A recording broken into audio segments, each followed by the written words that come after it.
মৌলবাদের হাতে ক্ষমতা দেওয়ার জন্য 15 বছর আন্দোলন করি নাই। কে বলছে?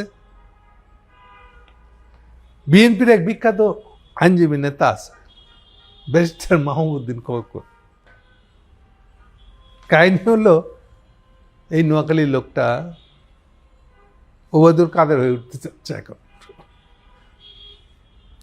এলাকা কনস্টিটিউন্সি বোধহয় পাশাপাশি, বরাবর।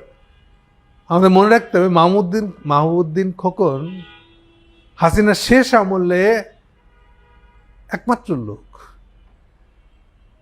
যে ট্যাসিটলি হাসিনার সাপোর্ট নিয়ে আইনজীবী সমিতির নির্বাচনে প্রেসিডেন্ট হয়েছিল।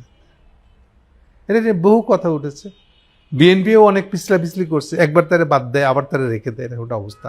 আওয়ামী সাপোর্টেড বিএনপির নেতা, আইনজীবী নেতা, এরকম হয়ে গেছে জিনিসটা।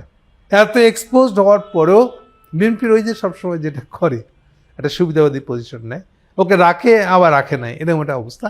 কিছুটা গ্যাঞ্জাম করে আবার ফাইনালি রেখে দিয়েছিল। এই হলো সেই মাহমুদউদ্দিন খোকন। তারা সহ্য হচ্ছে না এখন, আসলে বেসিক্যালি 16 বছর খায় নাই, আর কত।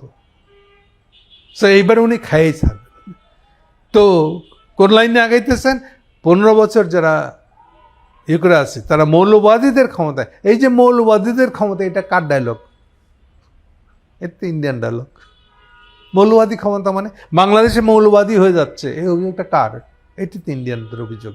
এইটাই তো চিন্ময়ের অভিযোগ, এইটাই তো চিন্ময় ইস্কনের অভিযোগ, বাংলাদেশে মৌলবাদী হয়ে যাচ্ছে। এইটাই তো ইন্ডিয়ান পররাষ্ট্র মন্ত্রণালয়ের অভিযোগ, যে বাংলাদেশে ইউনূস সাহেব হচ্ছে র্যাডিক্যাল ইসলামের নেতা। প্রত্যেকে কোথায় গেছে দেখেন। তাহলে এই খোকন সাহেব ধর্মিত ধর একেবারে ইন্ডিয়ানদের মূল বয়ানটা ধরে নিয়ে আসছে। ওনার মৌলবাদ মানে হলো ইউনূস সাহেব মৌলবাদী হয়ে, ইউনূস সাহেব ক্ষমতা মানে ইউনূস সাহেব মৌলবাদী।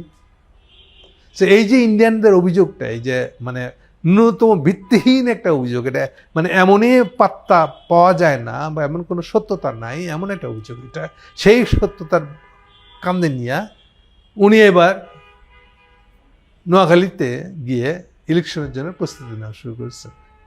এই বক্তব্যটা দেওয়ার উদ্দেশ্য কি? উদ্দেশ্য হলো উনি পতাকা উড়াইতেছেন, আমার পতাকা, আমার ফ্ল্যাগ, কিন্তু আমরা যে ইন্ডিয়ান ব্যাগেজ নিচ্ছি, আমার নেতা তারেক যে নিছে, আমি ওনার সাথে সম্পর্কিত, এইটা বার্তা দেওয়া। মজা না?